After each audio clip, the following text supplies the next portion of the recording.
الحمد لله رب العالمين والعاقبة للمتقين والصلاة والسلام على رسوله وعلى آله وأصحابه أجمعين أما بعد فأعوذ بالله من الشيطان الرجيم بسم الله الرحمن الرحيم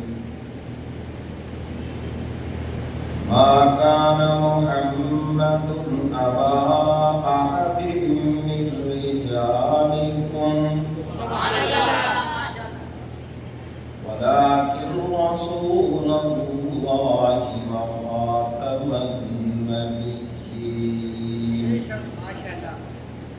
وكان الله بكل شيء عليما. صدق الله مولانا العظيم وصدق رسوله النبي الكريم ونحن على ذلك من الشاهدين والشاكرين والحمد لله رب العالمین. یا الہی جب تک کہ میرے جسم میں میری جان رہے میرے مولا تجھ پہ صدقے کہ تیرے محبوب پہ قربان رہے. میں رہوں یا نہ رہوں مگر یہ دعا ہے دل کی کہ دین احمد رہے اور عزت قرآن رہے. یا ربی صلی وسلم دائما ابدا علی حبیبک خیر الخلق کلہم والحبیب الذی ترجى شفاعته لكل حول من الاحوال مقتحم. درود پاک پڑھیں سب حضرات مقدس.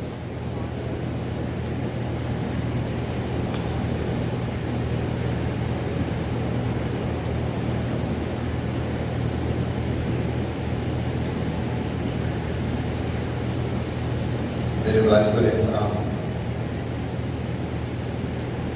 معزز حاضرین، 7 ستمبر اور 1974 کو پاکستان کی پارلیمنٹ نے مرزائیوں کو غیر مسلم اقلیت قرار دیا. یہ عظیم دن جس کو یوم الفتح کا نام دیا گیا، یہ پاکستان کی تاریخ کا عظیم دن ہے کہ حضور علیہ السلام کے ختم نبوت کے منکر ان کو غیر مسلم اقلیت قرار دے دیا گیا اور پورے پاکستان میں یہ ہفتہ ربیع الاول کا خاتم النبیین کے نام سے منایا جا رہا ہے. تو اسی مناسبت سے آج کے جمعہ کی نشست میں حضور علیہ السلام کی ختم نبوت کے متعلق کچھ باتیں عرض کروں گا. اسلام کے بنیادی مسائل میں سے ایک مسئلہ ہے، بنیادی عقائد میں سے ایک عقیدہ ہے. اس کے بغیر انسان مسلمان ہی نہیں رہ سکتا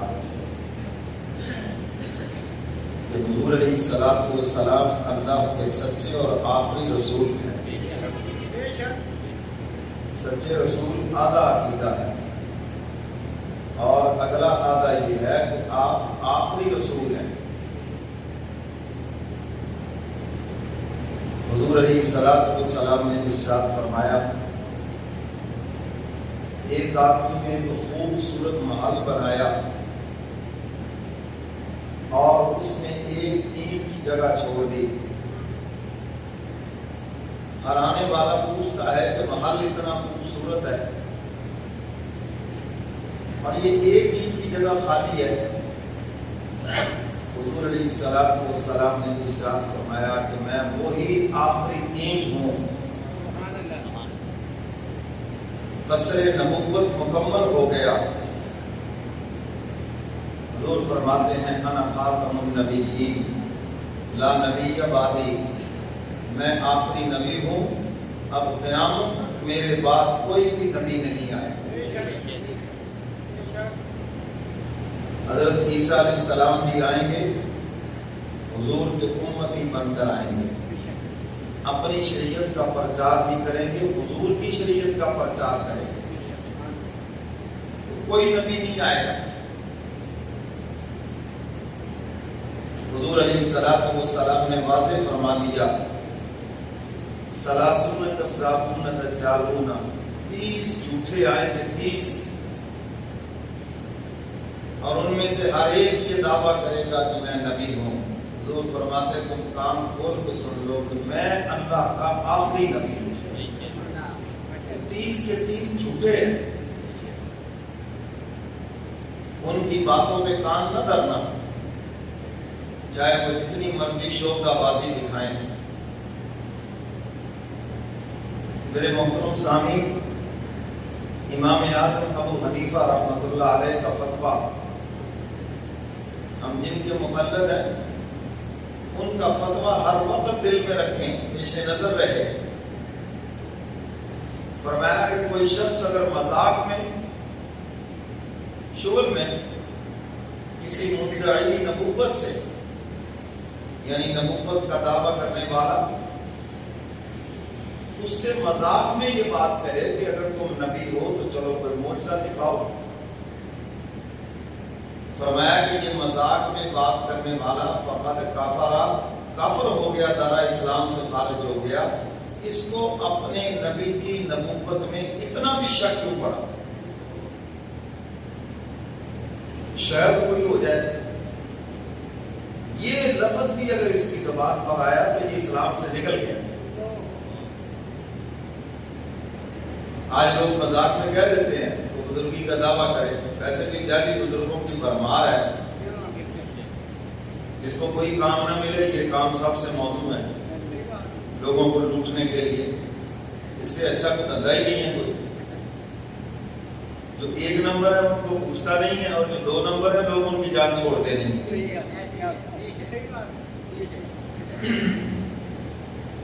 کیونکہ انہوں نے اس کو کاروبار بنا لیا، بزنس بنا لیا. اور ہم بھی آسان جنت کے متلاشی ہیں. پیر راضی تو رب راضی. ساڑی تیرے اگے تو تیری رب اگے. چلو وہ بھی کہتا ہے کچھ لے کے آؤ گے تو کچھ لے کے جاؤ گے، خالی ہاتھ آؤ گے تو خالی ہاتھ ہی جاؤ گے.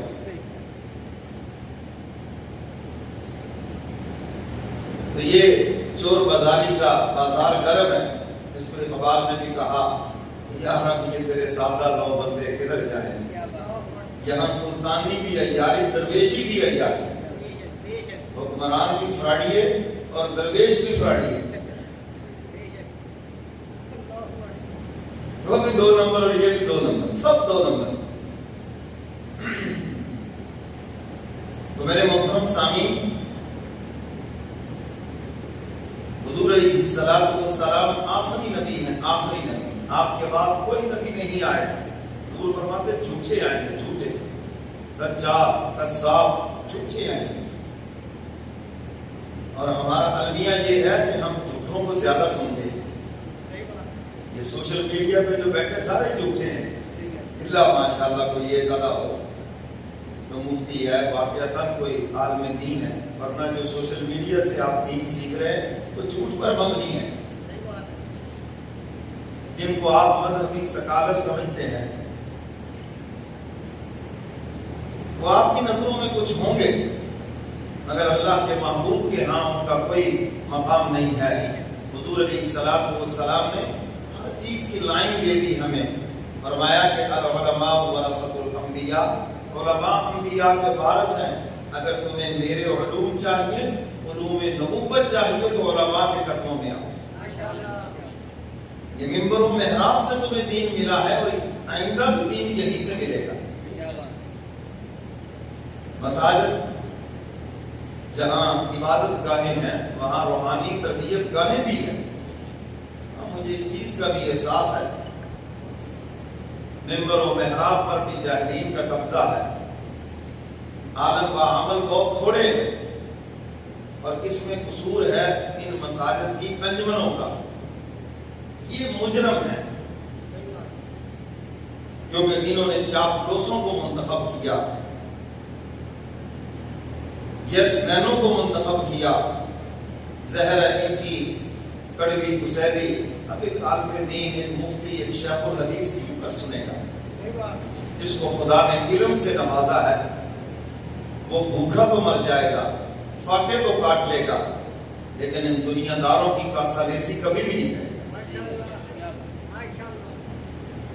یہ انگریز نے علماء کے لیے ہر مسجد میں 6 شیطان مقرر کیے. کیا مقرر کیے؟ بولو. ہر مسجد میں الا ماشاء اللہ. انجمن کا ممبر وہ ہے جو واش روم صاف کرے, جو مسجد میں صفائی کرے. یہاں چودھری بننے کے لیے ہمیں بے وقوف بناتے ہیں. کوئی ادھر تکبیر کہے گا, کوئی اذان کہے گا, پھر لوگ تعریف کریں گے ماشاءاللہ بڑی آواز دیجیے آپ کی. اچھا آپ چودھری صاحب اذان دے رہے تھے, اذان بھی چودھری تھی. بھئی اذان دینا اگر ثواب ہے, اقامت کہنا ثواب ہے, تو مسجد کے واش روم صاف کرنا ثواب نہیں. یہ ڈیوٹی لینے کے لیے تو آج تک کوئی نہیں آیا ہمارے پاس. ہم لینے کے لیے تیار بیٹھے ہیں. بھئی مسجد کی صفائی کرنا ثواب نہیں ہے. کہاں ہمارے کے چودھری آئے آ کے صفائی کریں گے. ہم آپ کو چتراہٹ دینا چاہتے ہیں مسجد کی, لیکن صفائی کر کے, خدمت کر کے. سمجھ آئی کہ صرف آ کر ٹانگ پہ ٹانگ رہا گیا ہے, محلے کی طرح گیا ہے جی, بڑی دیر لگا دیجیے. ہم آنا جانا مسجد میں نہیں, کبھی آئے تو بس صبح چند متکبر جملوں کے اور کچھ بھی نہیں. اسکول کو دیکھو 5000 اسٹوڈنٹ پڑھتا ہے, ایک ہیڈ ماسٹر اس کو کنٹرول کر رہا ہے. کالج کو دیکھو, یونیورسٹیوں کو دیکھو, کوئی انجمن نہیں, کوئی کچھ نہیں. مسجد مدرسے کی بات آ گئی تاکہ ان کی ٹون سیدھی نہ ہو, ہر وقت ان کے چہروں کو دیکھتے رہیں اب چودھری صاحب کا موڈ کیا ہے. اللہ کا شکر ہے ہماری تو ان چیزوں سے جان چھوٹی ہے. یہاں ہمارے جو احباب ہیں وہ محبت کرنے والے ہیں. اللہ نظر بس سے معاف. یہ میرے کلپ جب چلتے ہیں نا, اکثر وہ نیچے لکھا ہوا ہوتا ہے مولوی صاحب کی چھٹی ہو گئی اس مسجد سے کہ نہیں ابھی, اکثر. تو میرے محترم سامعین, پہلے بزرگ ہوا کرتے تھے تو واقعی اللہ سے محبت رکھتے تھے, اللہ کے گھر سے محبت رکھتے تھے, واقعی جو گھر کی خدمت کرتے تھے وہ واقعی دین کے خادم تھے, دین کے خادموں کے خادم تھے. تو چکراہٹ ہے جہاں بھی جائیں. آج کل ربیع الاول کا مہینہ, روزانہ 2-3 دن بیان ہے مختلف جگہوں پہ. ماشاءاللہ مختلف نمونوں سے واسطہ پڑتا ہے. یہ مسجد کے صدر ہیں, یہ مسجد کے فلاں ہیں, یہ اویس کے جناب بیٹھا ہوا ہے جیسے پتہ نہیں کیا بیٹھا ہے. تو میرے محترم سامعین, یہ اللہ کا گھر ہے اور اللہ کے گھر میں کوئی چودھری نہیں ہے. ایک ہی صف میں کھڑے ہو گئے محمود و اجلاس, نہ کوئی بندہ رہا نہ کوئی بندہ نواز. نماز تو مساوات کا درس دیتی ہے, یہ تو مٹاتی ہے ان چیزوں کو, ایک لائن میں کھڑا کرتی ہے. تو خیر بات دور نکل گئی. میں یہ عرض کر رہا تھا کہ حضور علیہ السلام نے ارشاد فرمایا کہ میں آخری نبی, اب قیامت تک کوئی نبی نہیں آئے گا. اس مسئلے کے اوپر کبھی لچک نہ دکھانا, اپنے بچوں پہ نظر رکھنا, کہیں کسی مرزائی کو دوست نہ بنا لیں. حضور کی ختم نبوت کے منکر, حضور کے دشمن کو کہیں اپنا دوست بنا کر کل میدان محشر میں حضور کی شفاعت سے معلوم ہو جائے. کام کھول کے سننا, اس کو معمولی نہ سمجھنا. بڑے آتے ہیں ہمارے پاس, وہ بھی ان کے اخلاق بڑے اچھے ہیں, وہ جی ان کے فلاں بڑے اچھے ہیں. میں نے کہا اخلاق نہیں ہے, ان کے اغراض ہیں. اخلاق تو میرے قبری والے پیغمبر کے ہیں. اخلاق کی تعلیمات تو اسلام نے دی ہے. یہ کیا اخلاق ہے؟ اغراض ہیں, غرض ہے. آپ کو بے وقوف بنانے کے لیے ضرورت سے زیادہ وہ بااخلاق بنے ہوئے ہیں. تو میرے محترم سامعین, حضور علیہ السلام اللہ کے آخری رسول ہیں. بہت سے لوگ یہ سمجھتے ہیں شاید یہ مولویوں کا مسئلہ ہے، یہ مولویوں نے مسئلہ نکال رکھا ہے. بھائی مولویوں کا مسئلہ نہیں، یہ تو قرآن کا مسئلہ ہے. اور میں اس آیت مبارکہ کی وضاحت سے پہلے عرض کر دوں، اللہ تعالیٰ نے اس آیت مبارکہ میں دو مسئلے حل کیے. ایک تو ختم نبوت کا مسئلہ حل کیا، اور دوسرا یہ بھی مسئلہ حل کر دیا کہ جو تمہارا منہ بولا بیٹا ہے نا، لے پالک جس کو آپ کہتے ہیں، وہ آپ کا حقیقی بیٹا نہیں ہے. یہاں پر لوگ کیا کرتے، کسی کا بچہ لے لیا اور اس کا والد اپنا لکھا دیا. قرآن کہتا ہے ادعوہم لآبائہم، ان کو پکارو ان کے باپ کی طرف سے. آپ اس کے باپ نہیں ہیں. آپ اگر یونین کونسل میں اپنا نام لکھو، جرم کر رہے ہیں، مجرم ہیں آپ، قرآن کے حکم کے خلاف کر رہے ہیں، اس کے باپ کا نام لکھے. حضرت زید جو بچپن میں حضور کے پاس آ گئے، حضور نے ان کو اپنا منہ بولا بیٹا بنا لیا. بیوی سے انبن ہو گئی، چھوڑ دیا. حضور علیہ السلام نے ان سے نکاح کیا. اب لوگوں نے شور مچانا شروع کر دیا. کافروں نے دیکھو جی اپنی بہو تھی، اپنا ہی تو بیٹا تھا، اور اس کی بیوی کو اپنی بیوی بنا لیا، یہ کیا کیا؟ قرآن کریم نے اس کی نفی کر دی. فرمایا منہ بولا بیٹا حقیقی بیٹا نہیں ہو سکتا. سمجھ گئے ہو؟ فرمایا ما کان محمد ابا احد من رجالکم. سبحان اللہ. اب تعالیٰ فرماتے ہیں میرا کملی والا پیغمبر تم مردوں میں سے کسی کا باپ نہیں ہے. نفی کر دی. اور جو میرے محبوب کے بیٹے ہیں وہ تو بچپن میں فوت ہو گئے، کوئی جوان ہی نہیں ہوا. اور حضرت زید یہ آپ کے حقیقی بیٹے نہیں، منہ بولے بیٹے ہیں. ما کان محمد ابا احد من رجالکم ولکن رسول اللہ وخاتم النبیین وکان اللہ بکل شیء علیما. لیکن اللہ کے رسول ہیں اور خاتم النبیین ہیں. اللہ کا رسول اور پڑھ لو اور کیا ہے خاتم النبیین. نہیں آپ وزیر اعظم بن جائیں اور پھر آپ سے پڑھا نہ جائے. اس لیے میں کہتا ہوں آج سے یاد کر. اللہ کے خزانے میں کوئی کمی ہے؟ یہاں پاکستان میں کس کس کو نہیں آزمایا؟ سوائے مولویوں کے ہر ایک کو آزمایا. ہو سکتا ہے آپ کا نمبر آ جائے، پھر جب آپ سے کہا جائے اور آپ آسانی سے پڑھ لیں تو آپ اللہ کے رسول ہیں، وہ خاتم النبیین ہیں، یعنی مہر نبوت کا دروازہ بند کرنے والے ہیں. تو دو مسئلے حل کر دیے. فرمایا منہ بولا بیٹا بیٹا نہیں ہوتا حقیقی، اور حضور علیہ السلام کا کوئی جوان بیٹا نہیں ہے. قرآن نے نفی کر دی. تو زید منہ بولے بیٹے ہیں، ٹھیک ہے، حقیقی بیٹے تھوڑی ہیں. اگر ان سے نکاح کیا، ان کی بیوی جو انہوں نے چھوڑی ہے، تو یہ کوئی غلط نہیں کیا، ٹھیک کیا ہے. اسلام نے یہ مسئلہ حل کر دیا. اور دوسری بات بتا دی کہ حضور علیہ السلام آخری نبی ہیں، اب کوئی نبی نہیں آئے. حضور علیہ السلام نے جب دنیا سے پردہ فرمایا، مسلمہ قذاب اس نے نبوت کا دعویٰ کیا، اور اس کے ماننے والے ایک بڑی تعداد میں تھے. اسی تعداد میں 70,000 کے قریب لوگ لکھے. لوگ اکثر اقلیت اور اکثریت کو دیکھتے ہیں، نہیں زیادہ بندے کدھر نہیں، بہت بندے کی کہہ رہے ہیں. یاد دیکھو کتنی اکثریت ہے، یہ کوئی معیار نہیں ہے. اسلام دلیل کو بنیاد مانتا ہے.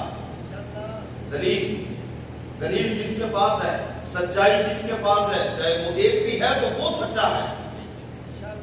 اور 1,000 بندہ اگر وہ جھوٹ پہ کھڑا ہے تو وہ سارے کے سارے جھوٹے ہیں. بات سمجھ آ گئی؟ یہ قلت کثرت یہ ہمارے فیصلے ہیں، اللہ کا نہیں. اللہ سچ اور جھوٹ، حق اور باطل دونوں کو واضح کر دیا. اور میں حق والا ایک ہے، خدا کے ہاں وہی سچا ہے اور وہی صحیح ہے.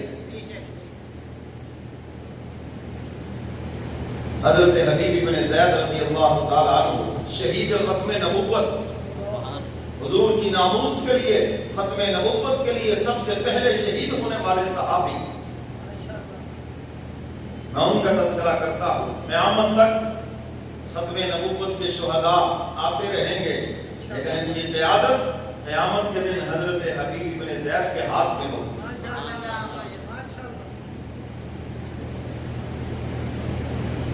تجارتی سفر سے واپسی پر مسیلمہ کذاب کے دہشت گرد درندوں کے ہاتھ چڑھ گئے اور ان کو پکڑا، مسیلمہ کذاب کے پاس لے کر آئے۔ یہ بنو حنیفہ،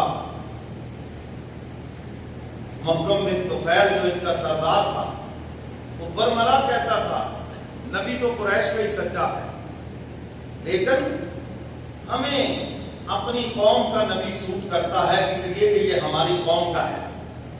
یہ برادری کے بت اسلام نے توڑے ہیں، یہ تعصب اسلام نے ختم کیا ہے، مگر افسوس آج پھر وہی تعصب اور وہ برادری کے بت پھر آ گئے۔ پہلے ایک آدمی ظلم کرتا ہے، پھر ساری برادری اکٹھی ہو کے اس پہ ظلم کرتی ہے۔ یاد رکھو قیامت کے دن ظالم بھی آئے گا، مظلوم بھی آئے گا۔ ظالم اپنے حواریوں کے ساتھ آئے گا، مظلوم اپنے حواریوں کے ساتھ آئے گا، مظلوم اپنے حواریوں کے ساتھ جنت میں جائے گا اور ظالم اپنے حواریوں کے ساتھ جہنم میں جائے گا۔ آپ اگر برادری بیس پہ کسی کی سپورٹ کر رہے ہیں تو کان کھول کے سن لیں، کہیں ایسے نہ ہو کہ کل قیامت کے دن آپ بھی مجرموں کی صف میں کھڑے ہوں۔ محکم بن طفیل برملا کہتا ہے نبی تو قریش کا سچا ہے، مگر ہمیں سوٹ کرتا ہے جو ہماری برادری کا ہے، اگرچہ ہے جھوٹا مگر سوٹ یہی کرتا ہے۔ مسیلمہ کذاب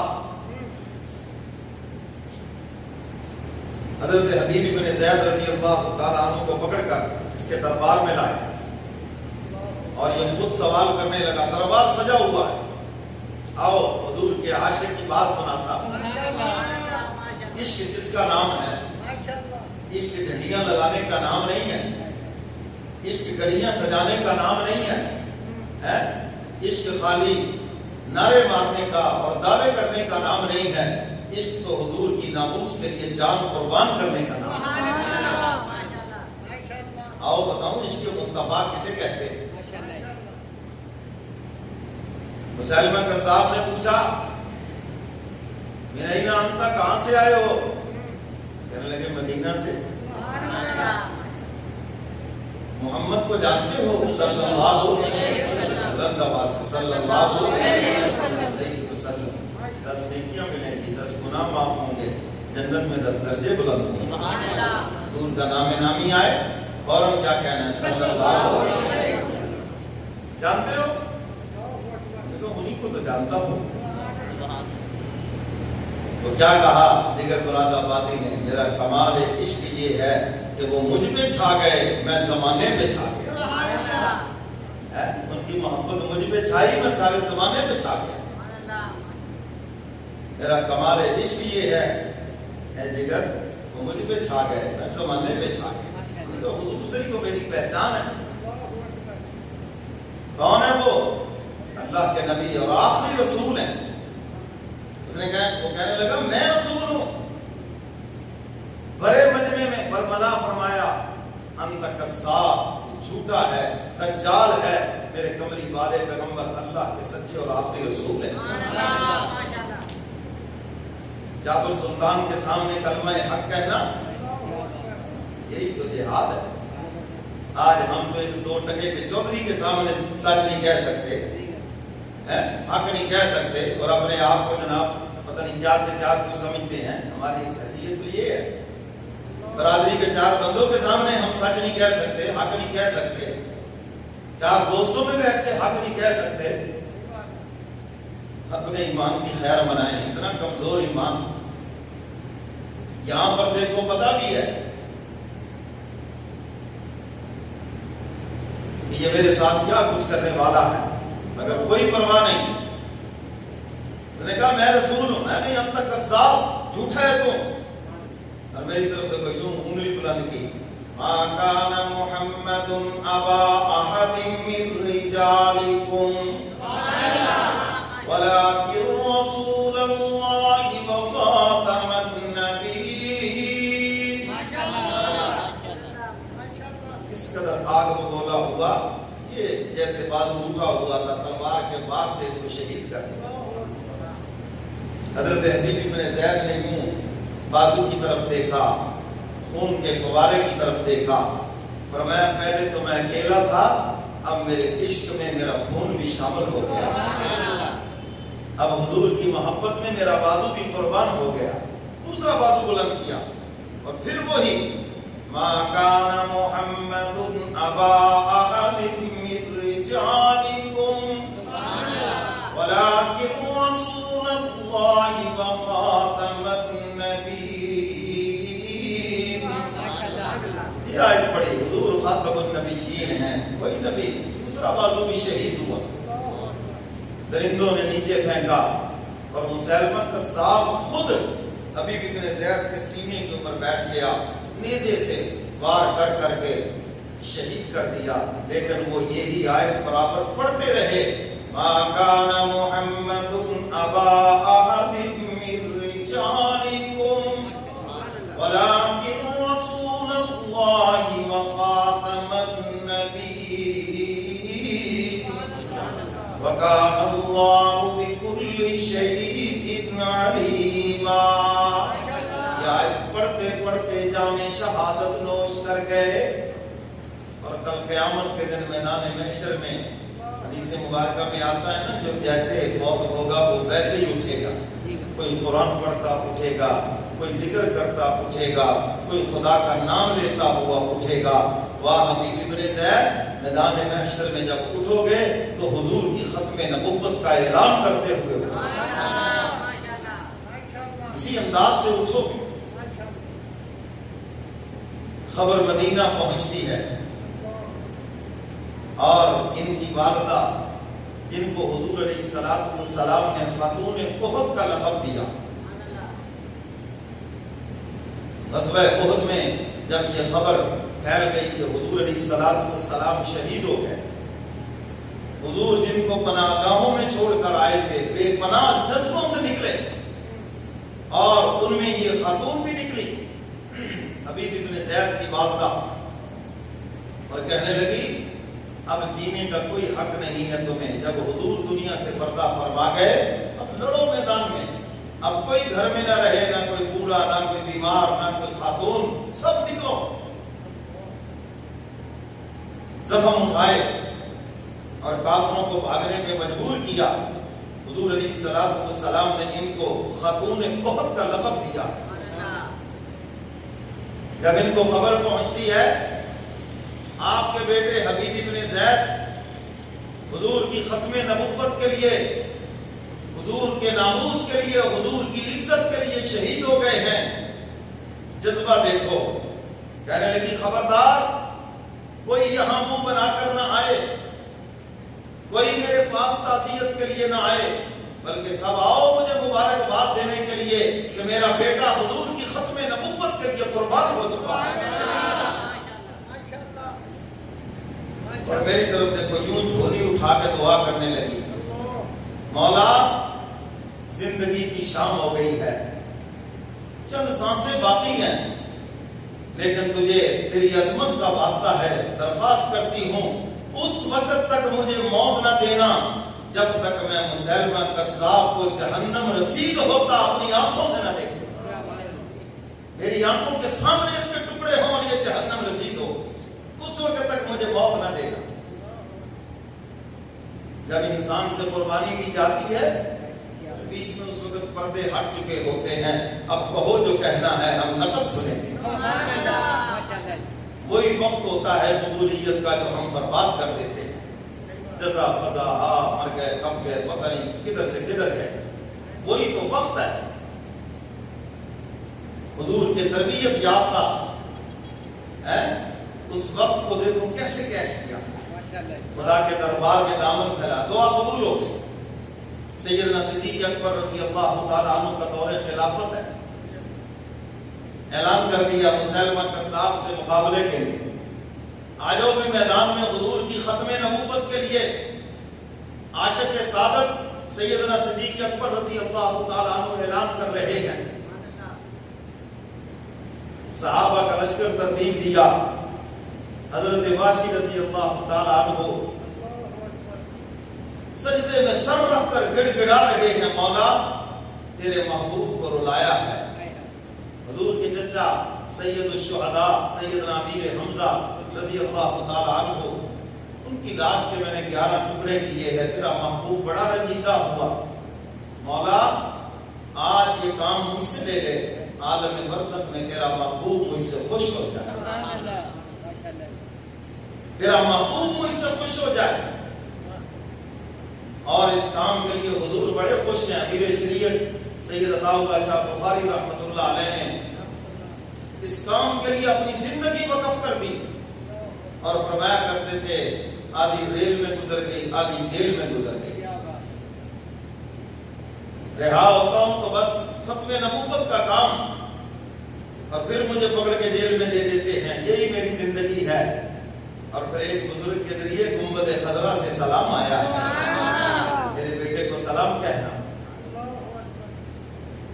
تو میرے محترم سامعین لشکر ترتیب دیا گیا. واشی بھی تیار ہو کر نکلے اور یہ بوڑھی خاتون سیدنا صدیق اکبر رضی اللہ تعالیٰ عنہ سے اجازت مانگتی ہیں. میں ہاں تمہارا بیٹا شہید ہوا ہے تمہیں جانے کی اجازت ہے اس لشکر میں. اور ان کے کمانڈر ان چیف سپہ سالار حضرت خالد بن ولید رضی اللہ عنہ 121 لڑائیاں لڑی ہیں اور کسی لڑائی میں شکست نہیں کھائی. اور سر سے لے کر پاؤں تک کوئی جسم کا حصہ نہیں ہے جس پر تلواروں اور تیروں کے نشان نہ نیزوں کے تلواروں کے تیروں کے نشان نہ. اور فرمایا کرتے تھے دنیا کے بزدلوں کو میرا یہ پیغام دے دو کہ سب سے بڑی تمہاری محافظ تمہاری اپنی موت ہے اور جب تک موت نہیں آئے گی تمہارا کوئی کچھ بھی نہیں بگاڑ سکتا. تو اس لیے اسلام کے لیے اور دین کے لیے کبھی بزدل نہ بننا. آج یہ ہماری بزدلی ہے جو کفر ہمارے سر پہ چڑھا ہوا ہے. ہماری بزدلی ہے. کافر ہے جو شمشیر پہ کرتا ہے بھروسہ. مسلمان ہے تو بے تیر بھی لڑتا ہے سپاہی. اخبار نے اسی لیے تو کہا ان چیزوں پہ بھروسہ تو کافر کرے. مسلمان تو ان احتیاطوں کے بغیر بھی لڑتا ہے. کیوں؟ وہ جذبے سے لڑتا ہے وہ کلمے کی طاقت سے لڑتا ہے. حضرات صحابہ کرام کا لشکر روانہ ہوتا ہے مدینہ منورہ سے. سیدنا صدیق اکبر رضی اللہ تعالیٰ عنہ لشکر کے ساتھ مدینہ سے باہر نکلتے ہیں اور لشکر کو روانہ کیا. مسلمہ کو جب پتا چلا کہ تقریباً 60-70 ہزار کا لشکر حملہ آور ہونے کے لیے آ رہا ہے, وہ بھی 60-70 ہزار کی تعداد میں تھے. ایک باغ میں چھپ گئے, پناہ لے لی جس کا نام تھا حدیقۃ الرحمن. لیکن محمد کے غلاموں نے اس کو پھر موت کا باغ بنا کے رکھ دیا. دیواریں بہت اونچی تھی, دروازہ بہت اونچا, بڑا مضبوط, قلعہ بند ہو گئے. حضور علیہ الصلوۃ والسلام کے صحابہ جب وہاں پہنچتے ہیں, حضرت خالد بن ولید کمانڈر ان چیف ہیں, جب محاصرہ کیا دیکھا بھی اندر جانے کا تو کوئی رستہ ہی نہیں ہے اور اندر دیکھا تو کھچا کھچ بھرا ہوا ہے. مسیلمہ کا تخت لگا ہوا, بے ایمان اس پہ بیٹھا ہے. ایک بوڑھے صحابی ہیں حضرت برار ابن عازب, وہ کہتے ہیں یار میرے بڑھاپے میں ذرا رحم تو کھاؤ. لوگوں نے سمجھا شاید کہیں گے مجھے واپس جانے دو. ہمارے جیسا کہ ہوتا تو موت دیکھ پاس میں کر بہن جانی ہاں, کڑکا کے بارڈر تے ننگ ملتان جانی ہے. جی حضرت جی بڑی مجبوری ہے, بڑا بڑے کام ہے جی, گرمی بڑی ہے, سردی بڑی ہے, مصروفیت بڑی ہے. بس ہمارے سر نعرے دعوے اور کچھ نہیں. میرے بڑھاپے میں رحم کھاؤ. کیا کریں جی؟ اور میں مجھے اٹھا کے اندر پھینک دوں. کہا آپ کیا کریں گے؟ اگر دروازہ کھول دوں گا ساری فوج جائے گی اندر.